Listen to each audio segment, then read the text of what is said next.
방송대 사회복지학과 3학년 1학기 과제물에 대해서 설명해 드리도록 하겠습니다. 저는 사회복지 1급을 강의하고 있는 정영섭이라고 합니다. 정말 반갑고요. 두 가지만 먼저 말씀드릴게요. 첫 번째, 여러분이 과제물을 작성해서 제출해서 내기만 하면 30점 만점에 가까운 30점, 29점, 28점 이 정도 되는 높은 점수 받을 수 있다는 거예요. 똑같이 뺏겨서 내서 카피해서 낸다, 표절해서 낸다, 이런 거 좀 걸리지만 않는다면 높은 점수 받을 수 있다는 거예요. 요거에 걸리지 않는 방법은 제가 계속 이제 강의를 하면서 말씀드리도록 하겠습니다. 그 다음에 두 번째, 옛날에 방송대가 졸업하기 어려운 시절도 있었는데 이제는 여러분이 누구나 다 과락 나는 거 없고 다 졸업할 수 있다는 거예요. 왜냐하면 여러분들이 과목을 80% 이상 수강을 하면 20점을 먼저 주죠. 거기다 과제물 30점 받죠. 그래서 50점이나 뭐 40점대 후반 정도 되는 점수 받습니다. 거기다 기말고사 50점 중에서 10점이나 10몇 점만 받는다면 일단 과락은 면할 수가 있습니다. 그래서 여러분이 100점을 받는다면 좀 더 공부하시면 되고 90점 받는다면 좀 더 공부하시면 되지만 여러분이 좀 부족하더라도 그냥 그 과제물도 내고 강의도 듣고 또 그렇게 하시면 추석 수업 있으면 추석 수업도 듣고 이렇게 해서 하시면 다 여러분들이 다 누구나 다 과락을 면하고 다 졸업할 수 있다는 거예요. 그래서 즐겁고 재미나게 공부하시면 되는 거고요. 과제물도 부담 없이 작성해서 내시면 되는데 제가 방법을 자, 보시면 첫 번째 과목이 있습니다. 사회복지 역사가 있죠. 사회복지 역사.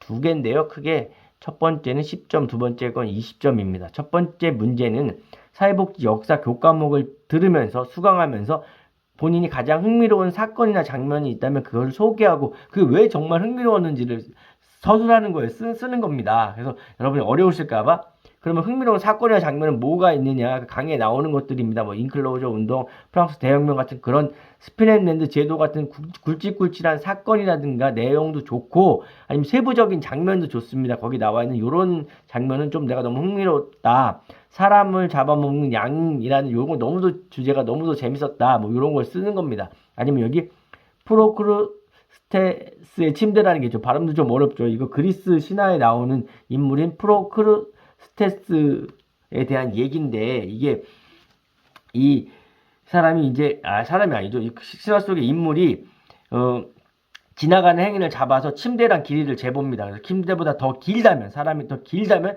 잘라서 죽이고 침대보다 더 짧으면 늘려서 죽였다는 얘기인데 그러면 침대랑 딱 맞는 사람도 가끔 나오지 않나요? 그게 아니라 그 침대에는 보이지 않는 장치가 있어서 그 장치를 조정해갖고 어느 누구도 그 기준에 맞출 수 없었다라는 거예요. 이게 이제 사회복지 쪽으로 적용되는 부분이 있으니까 이런 게 굉장히 재밌었다 이런 거를 여러분 소개하고 왜 재밌었는지 요거를 갖다 이제 적어주시면 되는 거예요. 10점짜리 첫 번째 과제물이었고요. 두 번째는 이제 여러분이 지금까지 살면서 봤던 영화, 드라마, 동화, 소설 등이니까 이런 것도 되고 뭐 연극도 되고 다 되겠죠. 그중에서 사회복지 역사를 다루고 있는 관련된 사건이 있다면 그걸 소개하라는 거예요. 역시 어려울까봐 인클로저 운동을 다루고 있는 영화 왕자와 거지, 올리버 트위스트 이런 게 있습니다. 또 대공황기 자살을 다루고 있는 세일즈맨의 죽음, 그다음에 우리가 잘 아는 거 이런 거 있죠. 대공황의 농민과 노동자의 어려움을 다루고 있는 오즈의 마법사가 있습니다. 우리가 어려서 봤던 오즈의 마법사라는 만화 영화에 그 도로시와 허수아비, 양철나무꾼, 겁쟁이 사자가 사실 대공황기 농민과 노동자에 대한 내용이었었다라는 거예요. 그렇게 좀 재밌겠죠. 그래서 그 내용도 좀 적어주고 그게 사회복지 역사를 다루고 있다 이렇게 적어주시면 되고 2번이 좀 어려울까봐 제가 추가 설명을 드리고요. 일단 그렇게 여러분 A4 용지 3매 전후니까 좀 부족해도 되고 넘쳐도 된다는 거고 글자 크기 11, 줄간격 160으로 작성하면 점수 받을 수 있다. 좀 더 어렵다면 교수님이 쓴 책이 있죠. 유범선 교수님 쓴 이기적인 착한 사람의 탄생, 이매진 빌리지에서 생기는 여기 보면 이 세부적인 사건이나 뭐 이런 장면들이 많이 나오니까 더 쉽게 쓸 수 있다는 거고 1번은 좀 쉽더라도 2번이 좀 어렵다면 제가 2번에 대한 거 추가로 찾아놓은 게 있습니다. 미리.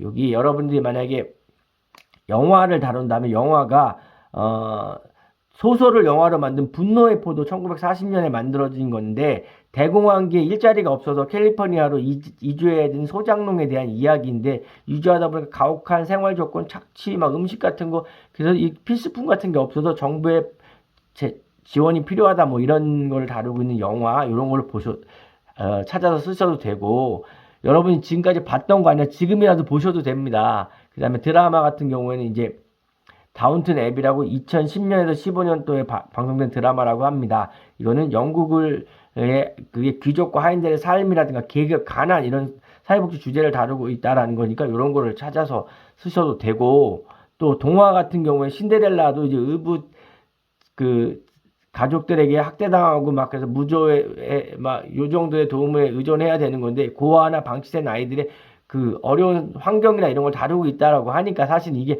그렇게 볼 수도 있고 아니라고 볼 수도 있는데, 어쨌든 사회복지에 대한 게 조금이라도 필요하다면 또 이런 걸 쓰셔도 된다.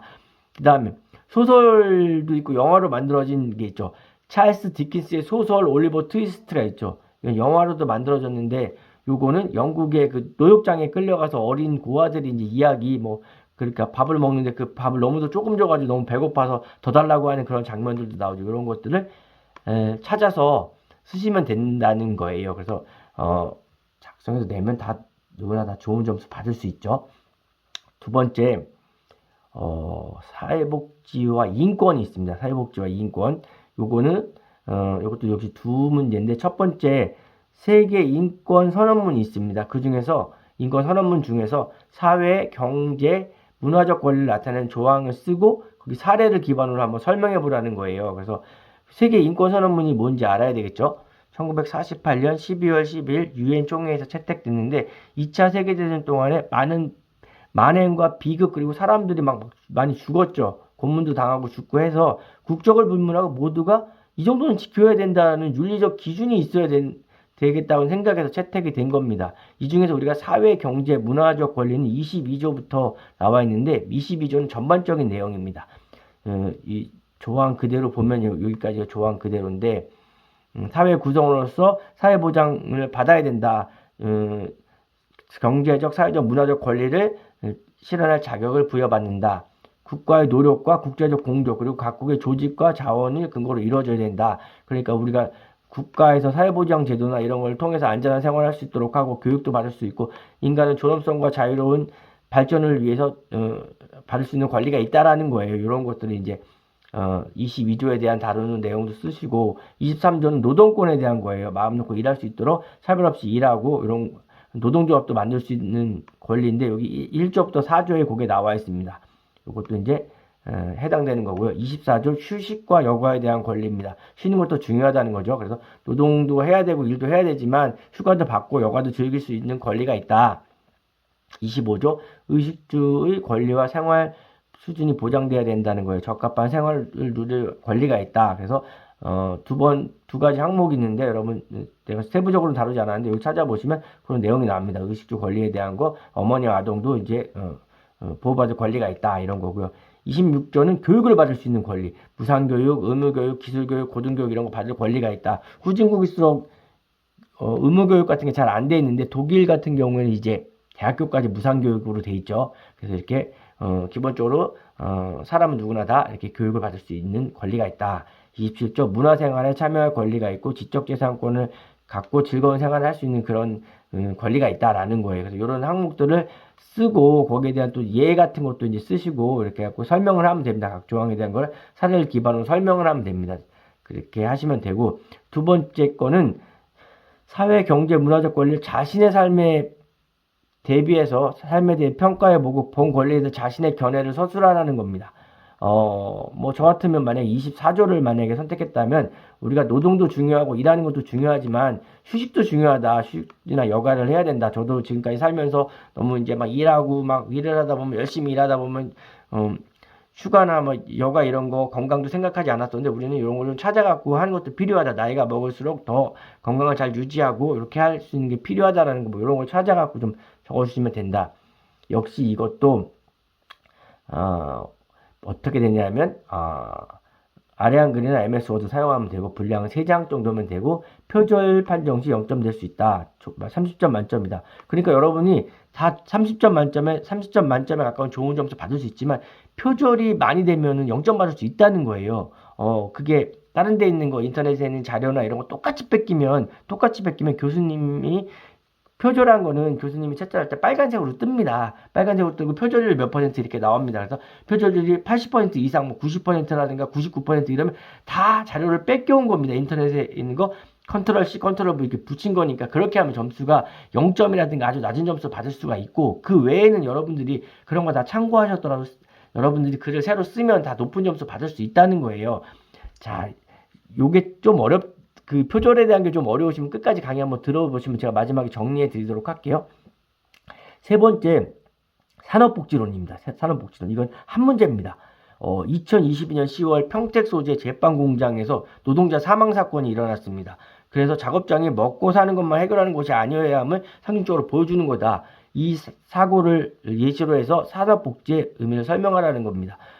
이게 대기업의 제빵 공장에서 일어났는데 그 작업 중에 배합기에 빨려 들어가서 상반신이 끼어서 나중에 발견됐죠. 그러니까 원래는 2인 1조로 일을 해야 되는데 혼자서 일을 하다가 발견이 안 됐고, 2인 1조라면 빨리 막 기계를 멈춘다든가 뭐 조치를 취했을 텐데, 그래서 우리가 일만 하고 돈만 받는 게 아니라라는 거예요. 그래서 이게 대기업인 이 정도면 이제 다른 데 같은 굉장히 열악한 경우가 많이 있죠. 그래서 이런 거를 이제 하는 건데, 제가 이제 좀 더 말씀드려 보면은 산업복지라는 게 우리가 업무 환경이라든가 작업 환경이라든가 심지어 스트레스라든가 뭐 그런 거 되게 중요하다는 거예요. 직장 내 괴롭힘 이런 것도 요즘에 많이 문제가 되고 있죠. 그래서 기업 환경도 중요하다. 그리고 복지국가가 되려면 뭐도 이루어져야 된다? 산업복지도 이루어져야 된다. 작업장이라는 것은 우리가 생존하는 공간이에요. 그래서 우리가 어떻게 생각하면 우리가 집에서 있는 것보다 더 좋은 오랜 시간을 우리가 그 근로 현장에서 일하는데 굉장히 열악하고 힘들고 막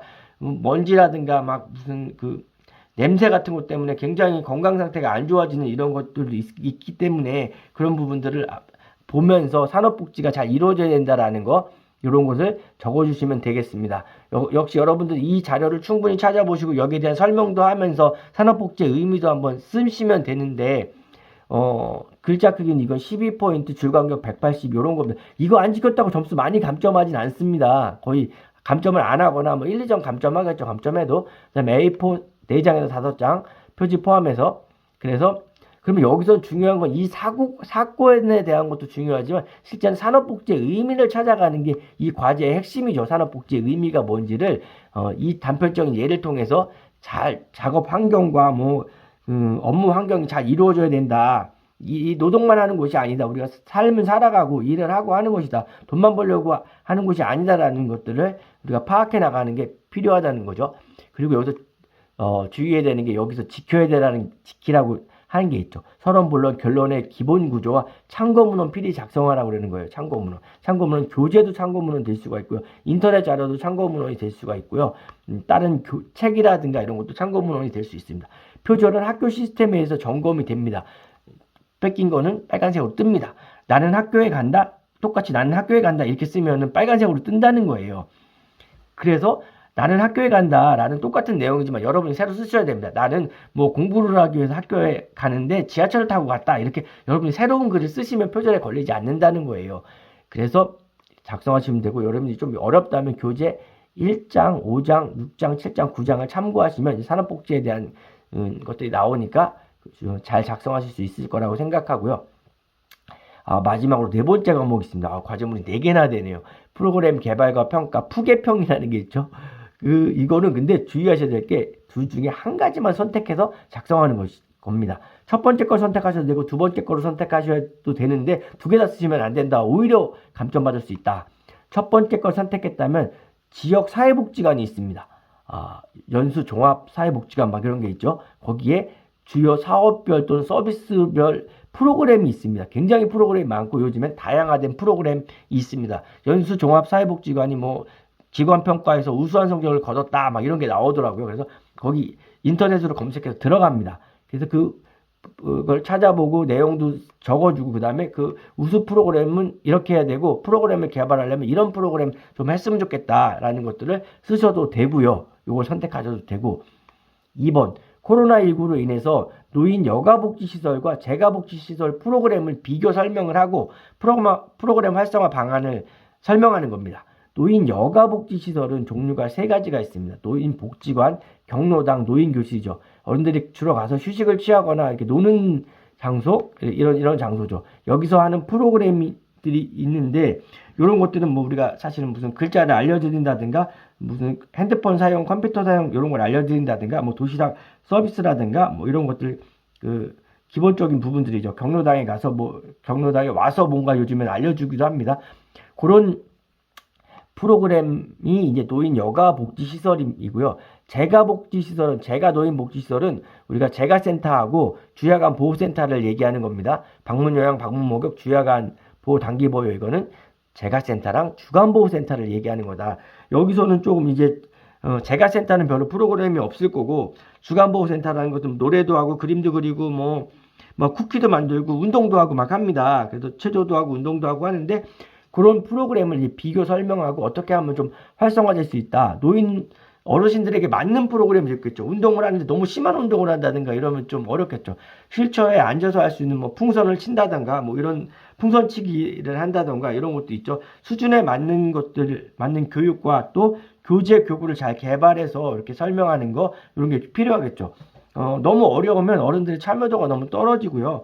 그다음 좀 어른들 수준에 맞는 것들을 하고, 교재 교구가 좀 좋으면은 좀 재밌게 더 할 수가 있더라고요. 그래서 노래할 때 컵을 갖고 종이컵 갖고 종이컵을 두드리면서 종이컵으로 바닥도 두드리고 서로 이렇게 종이컵을 두드리고 해가지고 하는 그런 것도 있고 합니다. 그래서 여러 가지가 있는데 찾아보면 되게 많이 있고요. 그런 프로그램 비교해서 설명해서 작성하면 됩니다. 둘 중에 하나만 꼭 하시고요. 작성해 하시고요. 글자 크기 11, 줄 간격 160으로 작성합니다. 표지 포함해서 3, 4매만 작성하면 되고요. 과제명과 문항번호는 모두 기재 후 답안을 작성합니다. 과제명은 요게 과제명입니다. 여기 나와 있는 요거. 과제명은 요 둘 중에 하나 여러분이 선택한 과제명을 씁니다. 과제명 쓰고 문항번호 쓰고 하라는 겁니다. 그래서 과제에 포함될 내용은 교재에 학습을 다 한 다음에 서론, 본론, 결론으로 작성하는 거고, 참고문헌 형식을 갖춰서 할 때 논리적으로 기술해라. 항상 여기서 점수를 다 받을 수 있지만 학생 간 표절 정도에 따라서 감점 또는 0점 될 수 있다는 거예요. 온라인으로 우리가 제출해야 됩니다. 과제문은 전부 온라인으로 업로드해야 됩니다. 그래서 작성하면 되고, 참고문헌은 여기 나와 있죠. 이것도 쓰셔도 됩니다. 여기 참고문헌 쓰시고 추가적으로 여러분이 참고한 내용이 있다면 쓰셔도 됩니다. 인터넷에 검색한 게 있으면 검색한 거 쓰셔도 되고, 책이라든가 교재라든가 이런 거 쓰시면 되는 거예요. 그래서 작성을 하는데 그러니까 결론적으로는 여러분들이 이런 거 공부하면서 좀 작성하면 됩니다. 분량이라든가 글자 크기 이런 거는 큰 문제가 되지 않습니다. 감점 해봤자 1점, 2점이지만 가장 문제는 그거네. 표절에 대한 부분들이죠. 표절에 대한 스스로 글을 쓰면은 표절에 걸리지 않습니다. 인터넷에 있는 거 갖다가 붙여서 베끼면 표절에 걸린다는 거예요. 그래서 3음절 이상, 나는 학교에 간다, 이렇게 똑같이 3음절씩 베끼면은 표절에 걸립니다. 교수님 채점한테 빨간색으로 뜨니까 여러분들이 스스로 글을 쓰면 됩니다. 나는 학교에 간다, 이거 알겠는데 그걸 내가 스스로 내 거에 맞게 쓰면 됩니다. 나는 공부를 하기 위해서 학교에 갔는데 갔더니 학우들도 많이 있고 이렇게 해가지고 글을 새로 쓰게 되면은 여러 표절에 걸리지 않습니다. 그리고 학우들 간에도 제대로 보여주지 마세요. 왜냐하면 그 과제물을 보고 내가 새로 쓴다고 하지만 사실 거의 똑같이 많이 쓰고 일부만 바꿔서 쓰면 표절률이 높게 나올 수가 있거든요. 그래서 조심하시면 되고, 카피킬러라고 해서 사실 표절률을 이렇게 확인해보는 프로그램이 있습니다. 카피킬러, 여기서 이제 확인해보는 방법이 있는데 90% 이상 이 정도 되면 표절률이 높은 거고, 3, 40%는 누구나 다 표절률 나옵니다. 그 정도는 다 감안을 해줍니다. 그리고 빨간색으로 뜨는 게 조금 빨간색으로 떴다가 또 좀 이렇게 하면 표절한 게 아닌 걸 이미 알고 있습니다. 근데 쭉 빨간색으로 뜨면 이제 다 어디서 갖다 붙인 거예요. 컨트롤 C, 컨트롤 V 붙인 거니까 그거만 조심하면 됩니다. 여러분, 한 학기가 굉장히 중요합니다. 첫 번째 학기만 잘 맞추신다면 여러분들이 그 방법대로 똑같이 다음 학기 이렇게 갖고 졸업할 수 있으니까 여러분들 잘 작성해서 제출하시고, 기간 내에 꼭 제출하시고, 또 여러분 4학년이 되면 1급도 꼭 같이 준비하셨으면 좋겠습니다. 여러분 다음에 또 다른 걸 통해서 뵙도록 하겠습니다. 감사합니다.